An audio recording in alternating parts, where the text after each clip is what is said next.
మామూలుగా ఇక్కడ ఒక సామెత ఉంది, చాలా ఫేమస్ సామెత కూడా. పెళ్లికి పిఠాపురం వెళుతూ వెనకటికొకడు పెళ్లిని శంకర పట్టుకుని వెళ్ళాడన్నది సామెత. ఆ పిల్లిని చంకన పెట్టుకొని వెళ్ళింది ఎవరా ఎవరా అని ఇంతకాలం ఎవరికి అర్థం కాలేదు.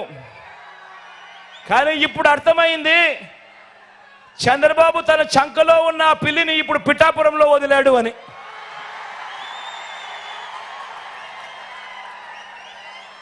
ఇది గాజు గ్లాస్ పార్టీ పరిస్థితి. ఈ గ్లాస్తో గటగట తాగేది బాబు, ఈ గ్లాస్తో గటగట తాగేది బాబు. దాన్ని తోమి తుడిచి మళ్ళీ బాబుకు అందించేది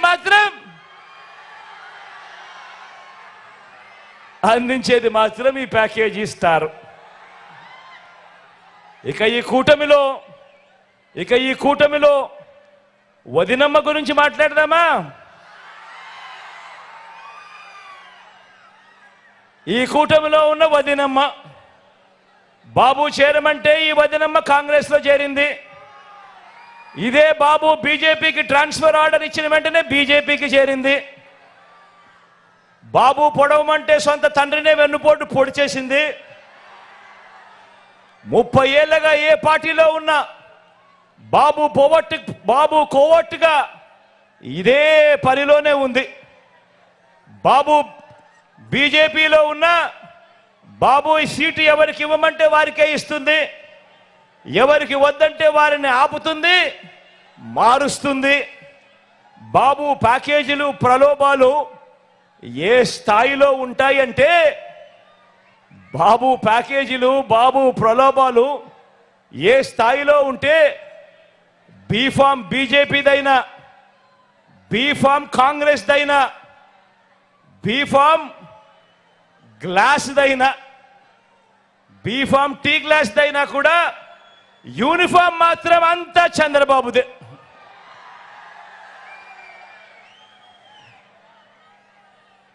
ఆయన మేనిఫెస్టో కూడా, చంద్రబాబు మేనిఫెస్టో కూడా ఎప్పుడు ఎలా ఉంటుందనంటే, ఎన్నికలు అయ్యేదాకా మాత్రం రంగురంగుల స్వప్నాలు చూపిస్తూ ఉంటుందా మేనిఫెస్టో. ఎన్నికలు అయిపోయిన తర్వాత అదే మేనిఫెస్టో ఎక్కడ ఉంది అని వెతికినా కూడా కనపడదు, అది చెత్తబుట్టలో కనిపిస్తుంది. ఎన్నికలు అయిపోయిన తర్వాత ప్రజలకు ఆయన ఎప్పుడు చేసేది మోసాలే. ఇది చంద్రబాబు నైజం, ఇది చంద్రబాబు క్యారెక్టర్.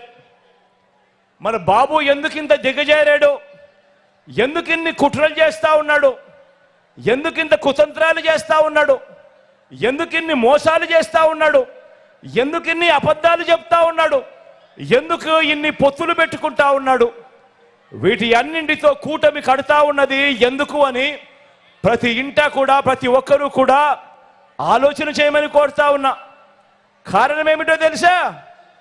కారణం చంద్రబాబు పాలనలో చరిత్రలో నిలిచిపోయే మైలురాళ్ళు ఏవీ లేవు.